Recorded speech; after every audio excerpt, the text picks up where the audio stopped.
Olá, seja bem-vindo ao Lead Talks Liderança para o Futuro, uma série de conteúdos que tem como objetivo falar um pouco mais a respeito das instituições, das empresas, das lideranças que fazem a diferença para o estado de Santa Catarina e para o Brasil.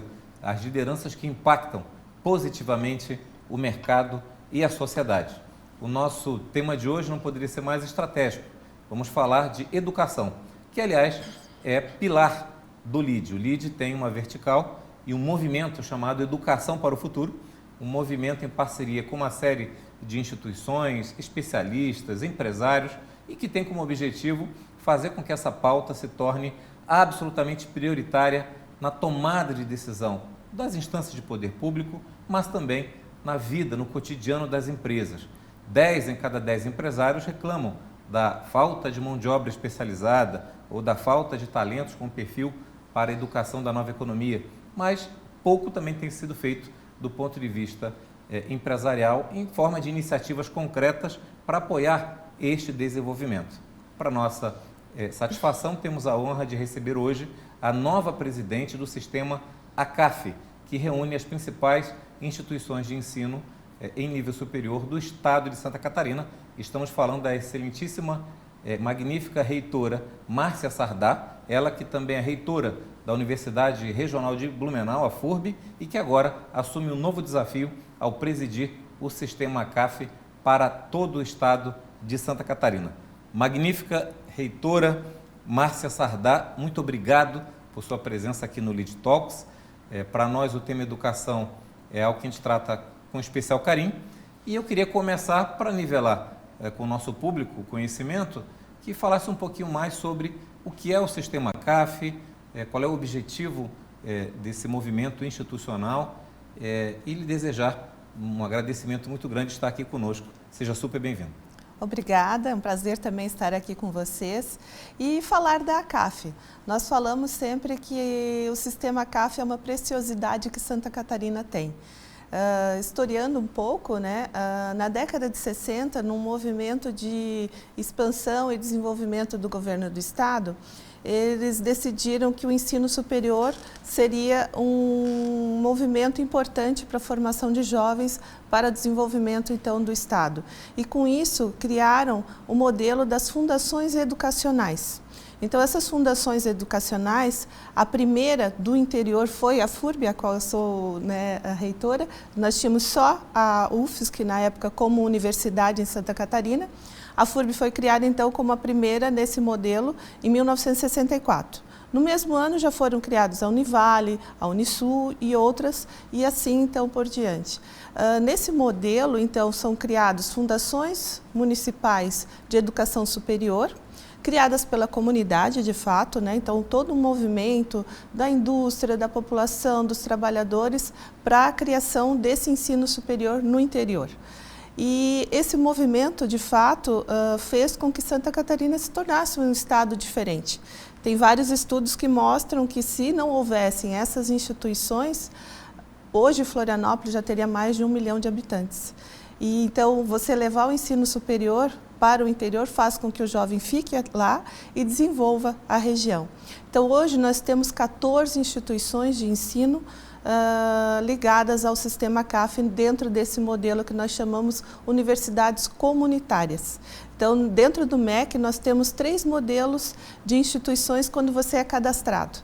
Tem as públicas, né, como federais, estaduais, as particulares, com fins lucrativos, e as comunitárias, que ela tem um sistema diferente, né, de jurídico privado, mas sem fins lucrativos. Nós não temos donos, nós não estamos na Bolsa de Valores, então tudo que a gente faz se reverte de fato à comunidade. Então, acreditamos, 10 anos depois da criação dessas instituições, foi criado a associação dessas instituições. Ela completou, então, a ACAF agora 52 anos e tem como associação dessas 14 instituições. E temos a UDESC junto também, que é pública. Compõe. Fantástico. E o modelo é um modelo genial. Eu também acredito que boa parte do desenvolvimento regional de Santa Catarina tem a ver com essa capilaridade da educação de ensino superior de excelência na ponta, né? Fazendo com que o jovem não tenha que ir para grandes centros, né? que gera uma série de outras consequências. A CAF, ao completar 50 anos, também foi homenageada pelo LIDE, né, naquele grande evento, a senhora esteve presente, e para nós com muita alegria, e a CAF é parceira fundadora do movimento LIDE Educação para o Futuro, com o objetivo de aproximar o setor produtivo do setor acadêmico. Muitas vezes a gente vê esforços enormes de ambas partes, mas sem se conversar, sem uma coordenação, e esse é o intuito que, para 2026, terá um papel ainda mais relevante, na medida que é um ano de eleições gerais, e queremos levar essa carta compromisso aos candidatos a governo e aos candidatos a Senado, em especial, porque são duas instâncias da sociedade e do poder público extremamente estratégicas, né? Em termos de compromisso com a infraestrutura, e educação nada mais é do que infraestrutura. Magnífica reitora, estamos falando da senhora assumir agora essa cadeira de presidir o sistema CAF no Estado. Eu queria lhe ouvir um pouco de quais são as suas diretrizes, quais são as prioridades da sua gestão, especialmente já pegando essa reta final aí de 2025, mas principalmente um 2026, que é um ano em que o país, a sociedade, vai de algum modo estar atenta e vai decidir nas urnas em outubro o destino do país para os próximos anos, e a educação cumpre um papel muito relevante com essa temática. Desafios não faltam, desde a melhoria da qualidade da educação de modo geral, a aproximação da educação com as empresas para que seja uma fonte de qualificação profissional e insumo para as organizações. Da mesma maneira, imagino, tem o próprio desafio interno, pedagógico, técnico, de adaptação a um novo modelo educacional que tem a ver com inteligência artificial e novas fronteiras do conhecimento. Enfim, diante de tantos caminhos, quais são as diretrizes da ACAF com a sua liderança? Bom, é um tempo curto mesmo, até porque nós temos um mandato agora de continuidade da professora Luciane Sereta. Então, ele termina no final do ano que vem, né? Eles chamam o mandato tampão. Mas, de fato, eu só posso ser presidente da CAF enquanto eu sou reitora. Então, eu termino também meu mandato no final do ano que vem. Mas os desafios são muito grandes, como é um ano eleitoral, bem colocado, mas também porque nós temos o programa Universidade Gratuita, que foi criado para o sistema CAF, e ele foi criado, então, ele foi implantado no segundo semestre de 2023, com um cronograma de implantação que se encerra no próximo ano, em 2026. Esse cronograma, então, ele trouxe, né, todas as adaptações de formatos de classificação dos estudantes, e no ano que vem nós entregamos também a contrapartida, que é um modelo muito inteligente desse projeto, porque o aluno recebe a bolsa, um recurso público, mas ele traz também à sociedade o retorno do seu trabalho. Isso eu acho fantástico e queria enfatizar isso, né? Quer dizer, o programa Universidade Gratuita, ele se tornou algo até revolucionário na medida que ele abre um caminho de oportunidades aos jovens, né, que podem exercer sua vocação independente de sua condição socioeconômica, mas dentro de um regramento, dentro de uma série de acompanhamentos e, em especial, como a senhora mencionou agora, com uma contrapartida para a sociedade do que foi investido nesse aluno. Eu queria que a senhora explorasse um pouco mais essas dimensões, os primeiros impactos, quais são os primeiros movimentos que a senhora tem percebido de resultados do recém-lançado Programa Universitário Gratuito? Bom, as nossas instituições de ensino, como eu coloquei antes, nós não temos fins lucrativos, mas somos também universidades, nós temos programas de mestrado, doutorado, nós temos um custo um pouco mais elevado de outras instituições que não têm todo esse aparato de laboratórios e tudo mais. Então, muitas vezes, para o aluno acessar o ensino superior, se ele for comparar por preço, as nossas instituições não são competitivas, mas por qualidade, sim.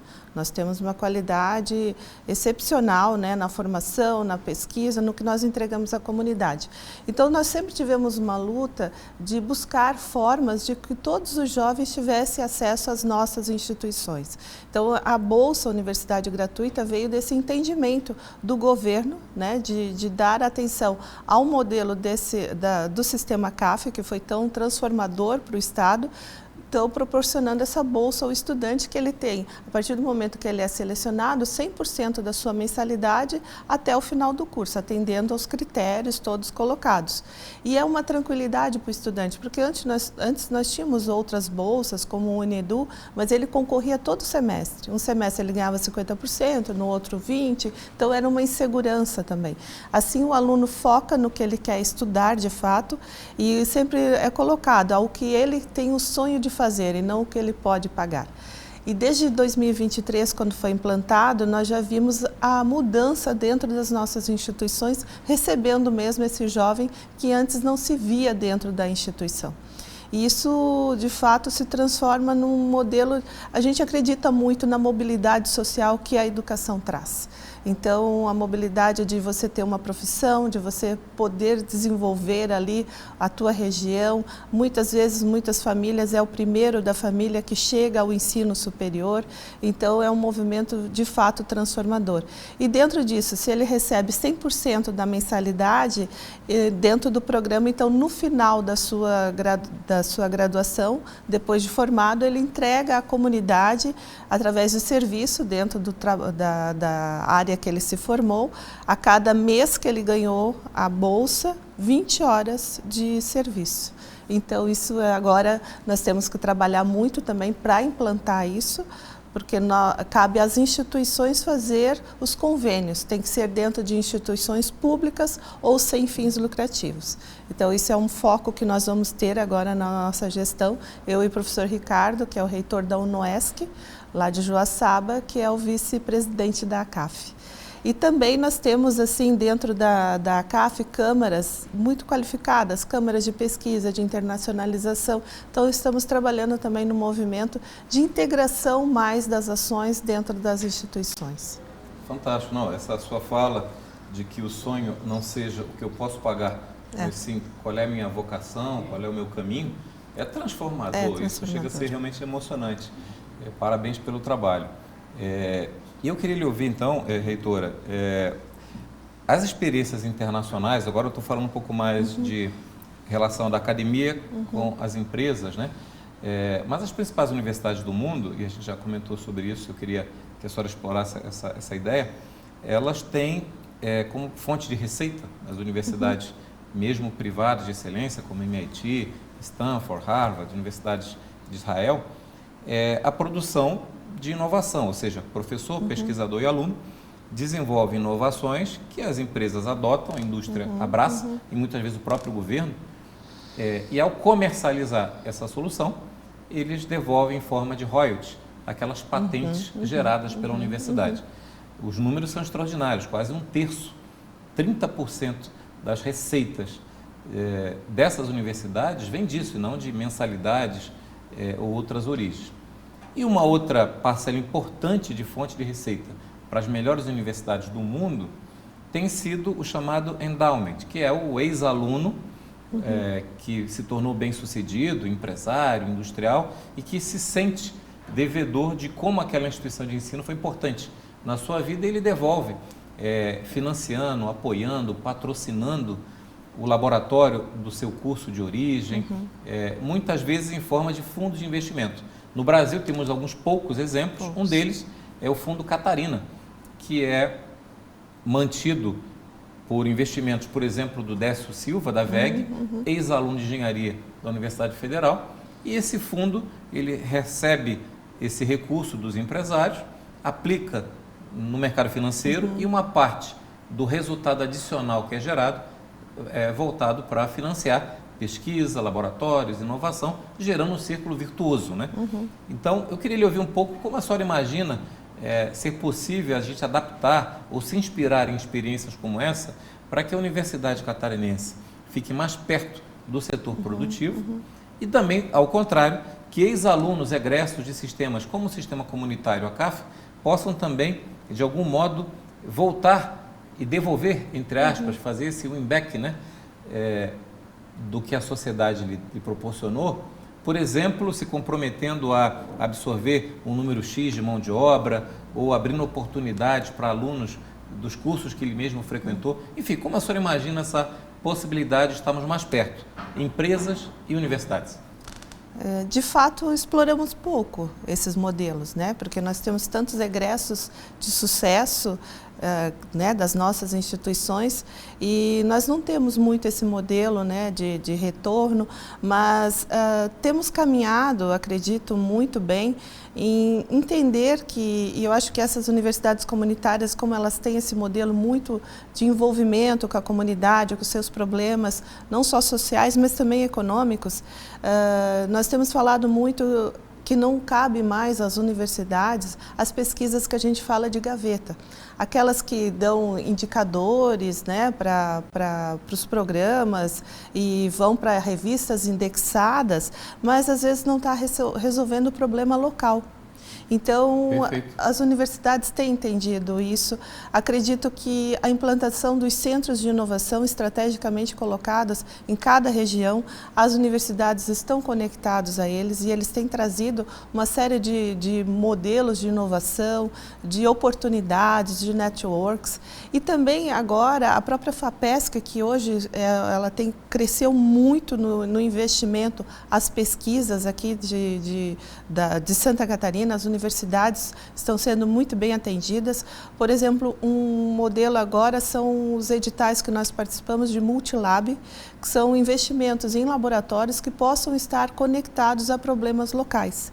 Então, nós tivemos o Multilab 1 no ano passado, com investimento extraordinário também do governo do estado, e agora já estamos no Multilab 2, onde eles pegam problemas estratégicos de cada região para que a universidade possa fazer o laboratório, mas não para seu uso próprio, mas que desenvolva e traga problemas regionais para serem também desenvolvidos. O que a gente tem falado para a indústria, a universidade pode ser o teu setor de desenvolvimento. Né? Faça o seu setor de desenvolvimento dentro da universidade. O estudante hoje, ele quer propósito, ele quer resolver um problema real, ele quer resolver o problema da sua comunidade. Então, nós temos que estar conectados, senão não tem mais sentido. Não, a senhora falou um ponto fantástico, porque, na verdade, a Universidade Catarinense pode e deveria ser a extensão, a área de inovação também das empresas. Isso. Porque as empresas, elas não têm, por si só, metodologia, conhecimento, recursos, pessoas para inovar. A empresa, por si só, ela tem um processo, ela tem um caminho, uma metodologia. Aliás, a indústria, em tese, pratica a repetição, a exaustão, para chegar na qualidade e na eficiência. Então, os movimentos de inovação dela são mais lentos, não têm acesso a laboratórios internacionais, metodologias científicas, a inteligência, a criatividade e a imaginação que estão nas universidades, né?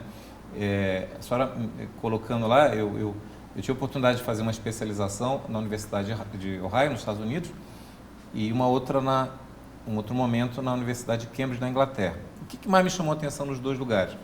Em Ohio foi essa aproximação da universidade com as empresas, ou seja, a universidade se debruçava em teses de graduação, mestrado e doutorado, objetivamente relacionadas a problemas de mobilidade urbana, eficiência das compras do hospital da cidade, como evitar desperdício, como fazer compras com melhor controle de logística, como a senhora falou, propósito, problemas reais com entregas reais.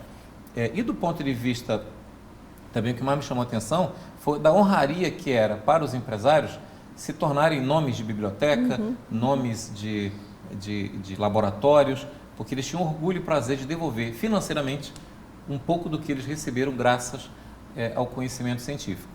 No caso da Inglaterra, reitora, o que mais me chamou a atenção foi o aspecto do respeito ao professor.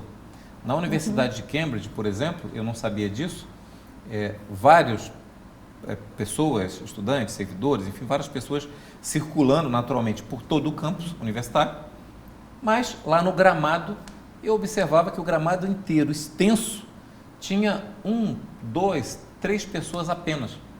Uma multidão circulando em torno, mas no gramado apenas 2, 3 pessoas. Eu perguntei, porque na Universidade de Cambridge, só quem pisa no gramado são professores. Olha que imagem simbólica poderosa.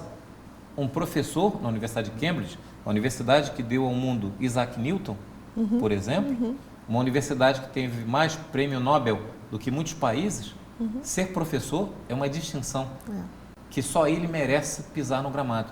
Sim. Então, eu queria lhe ouvir um pouco sobre o desafio de, no Brasil, valorizarmos o professor, valorizarmos o profissional da educação. Como é que a senhora percebe esse desafio / oportunidade? Como nós podemos evoluir para a gente ter as empresas prestigiando as universidades, visitando, conhecendo os extraordinários projetos, as iniciativas incríveis que o Sistema CAF tem, seus laboratórios, seus centros de inovação, o conhecimento que é gerado. Eu ainda percebo isso é muito isolado, né? Muito distante das vizinhas empresas que não procuram as universidades para se conectar, e muitas vezes a universidade focada nas suas atividades acaba tendo um pouco de diálogo também com isso. Como é, na sua opinião, o desafio da valorização do profissional de educação no Brasil? Bom, é um desafio. É um desafio, primeiro, no Brasil, que nós tenhamos pessoas que queiram fazer licenciaturas e ser professor. E eu acho que hoje... um risco, talvez, inclusive. É um risco, eu acho que já está aí. Eu vou te dar um exemplo da FURB. Nós temos o curso de matemática com mais de 50 anos, um corpo docente extremamente qualificado. Ano passado, nós batemos um recorde de décadas em calouros, tá? Mais de 2.500 calouros. Sabe quantos se inscreveram para o curso de matemática? 2 alunos. Sabe quantos se inscreveram para o curso de língua portuguesa? 6 alunos. Área de TI, com 5 turmas. Área de psicologia, outras áreas, cheio de alunos. E a licenciatura? Quem vai dar aula para o nosso jovem? Nós fizemos uma missão dos reitores da CAF no ano passado para Finlândia e Suécia, para ver esse modelo de ensino básico, por que eles têm os melhores indicadores. Nós temos um compromisso com o Estado também, na formação dos professores, a formação continuada dos professores que já estão atuando. É uma contrapartida que nós temos também do Universidade Gratuita. Faz parte do projeto Faz parte, nós gratuito. temos que dar 60 horas aulas para os professores que estão hoje, né, atuando no ensino básico e fundamental, mas... primeiro, essa valorização do professor e o foco principalmente em a língua lá nativa, que seria a nossa língua portuguesa, e a matemática, porque a matemática ela traz a questão lógica de resolução e o português que te dá, né, o entendimento e interpretação. Então, se você vê hoje que esses cursos não estão sendo procurados, quem vai dar aula para o nosso jovem? Então, hoje, nós, enquanto ensino superior, nós temos que ter essa preocupação, não só com de que forma eles estão chegando também no ensino superior. E, então, essa preocupação agora que na Universidade Gratuita foram colocadas 2 áreas prioritárias. Então, o aluno que se inscrever nas licenciaturas e na engenharia, que também é um motor de desenvolvimento, terá prioridade na bolsa. Então, é uma forma que estamos buscando para ser mais atrativos, né? Então, primeiro é isso, a formação, a boa formação do professor, para que ele seja valorizado. E sim, os governos têm que valorizar a sua formação e qualificação. E a sociedade como um todo, né? Uma profissão tão linda. Eu lembro, vários professores meus diziam, olha, se você domina português e matemática, pronto, você tem sucesso em qualquer área, inclusive sim, qualquer concurso, enfim, sim, né? E hoje, por incrível que pareça, uma das grandes queixas das empresas, empresários, é a dificuldade dos colaboradores, das pessoas conversarem em português, escreverem, se expressarem, dialogarem, se comunicarem. A dificuldade é a comunicação. É enorme, escrita ou falada, e a matemática é a base de toda a tecnologia, de toda a indústria do conhecimento. Como é que a gente vai ser um país referência em ciência, em pesquisa, se não temos uma matemática relevante? Mas, como causa e efeito, uma sociedade valoriza pouco essa atividade, os jovens não se sentem atraídos, né, por essa carreira. Realmente é um grande desafio. Reitora, para finalizar, eu queria lhe ouvir um pouco sobre quem é Márcia Sardá e, do ponto de vista da sua história profissional e sua visão de mundo, e principalmente no olhar para o futuro, que mensagem deixa como o perfil que a senhora imagina seja o perfil vencedor para os líderes, para os profissionais, a senhora que lida com matéria-prima, com formação de talentos, né? De tudo que a senhora tem acompanhado, inclusive da sua experiência internacional, o que pensa ser os pré-requisitos, o que tem que estar no DNA do sucesso dos talentos que nos acompanham e que nos assistem? Bom, eu sou natural de Otacílio Costa, né, lá no Planalto Serrano. Tinha uma mãe professora que veio daqui de Santa Maria da Imperatriz. Quando uma empresa americana montou uma fábrica de papel lá, veio buscar os professores. E ela sempre nos criou dizendo assim, vocês têm que estudar, vocês têm que ter uma profissão para poder, né, ter um futuro melhor. Na época eu queria fazer computação e vim, eu até brinco com ela, como a senhora deixou, né? Eu vim com 15 anos para Blumenau para estudar na FURB. Eu fiz um ensino médio em processamento de dados. A Blumenau é muito forte nessa área de TI, então eu já saí formada com 16 anos, com 17 eu já trabalhava como programadora. E na FURB, fui contratada como programadora na FURB, mas tinha o sonho de fazer arquitetura. Deixei a área de computação e fui fazer arquitetura, sou arquiteta. E depois saí, fui profissional liberal, fiz também uma formação, mestrado, tudo aqui na UFSC. E depois retornei à FURB e fiz o concurso como professora. Então toda a minha formação foi na FURB também. E fui então chefe de departamento, diretora de centro e depois reitora, eu acho que por essa paixão que nós temos por essas universidades locais. Então eu digo, hoje eu tenho a oportunidade, né, de estar à frente da FURB, eu tenho muito orgulho porque é uma universidade que tem uma relevância regional muito grande e então abre portas também, mas para a gente sempre lembrar a comunidade a importância que tem ter uma universidade na sua região. De fato, eu sempre falo até para os prefeitos, Blumenau e região não seriam o que são sem a FURB, assim como todas as nossas instituições são aonde elas estão implantadas.